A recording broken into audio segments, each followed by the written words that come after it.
All right, so today we're going into the bath. Basically, it's 45 degrees around. A lot of people go into ice. I go into very cold water. And I'm a little nervous, but I know that the whole game of ice baths is the nerves themselves. So Wim Hof often says, no fear before he does something, because the only time you don't want to do it is when you're afraid. And once you do it, you're not afraid. And then obviously once you get used to the cold, you stop fearing the cold, and that goes into other areas of your life. If you keep seeing side effects of taking ice baths, you won't like taking them. So the reason why I'm doing this is so I feel motivated to take them. And there really aren't that many side effects except the shivers if you don't take a hot shower once in a while as you're doing this. Because you want to reset the body sometimes. And the thing is, once you're in it, you know?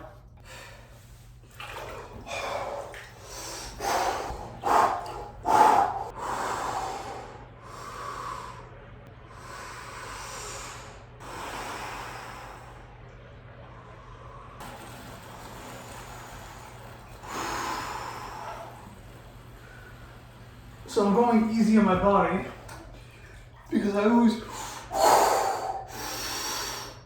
listen to small cues.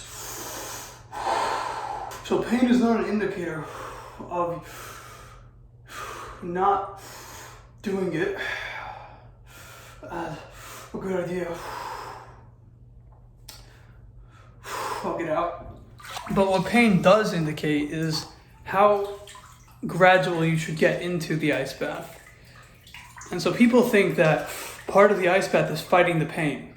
No, what you're doing is you're training or your subconscious, whichever category goes under, into realizing that pain is not bad, the cold is not bad, and the benefits outweigh the cons, right? And that's a process. So the question is, how easy will it be for you, your mind, and your subconscious to pick up on that truth?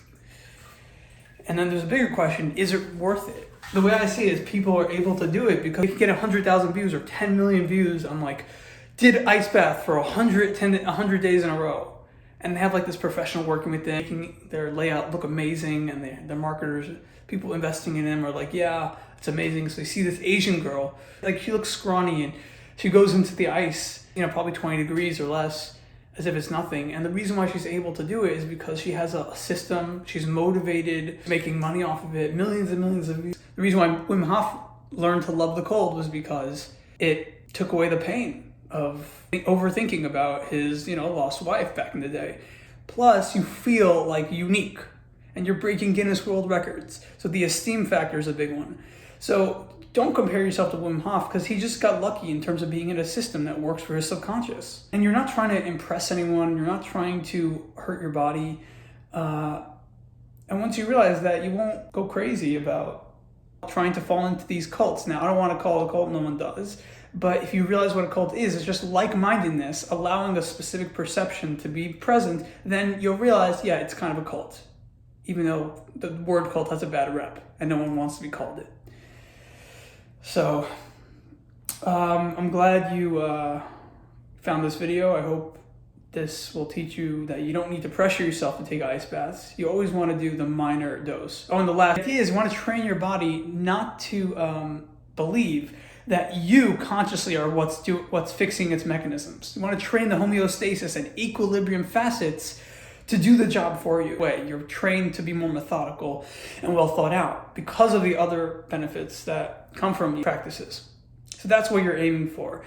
And for that, you only need minor doses of what people are doing. People are going to 1 degree weather. You don't need to do that. That's the extreme version. And yeah, maybe there'll be some benefits that we haven't calculated, but we also don't know what the consequences of going into 1 degree weather does for over 20-year span. Wim Hof started doing this probably recently, if I'm not mistaken. So we don't know if the cons or the benefits are higher or lower.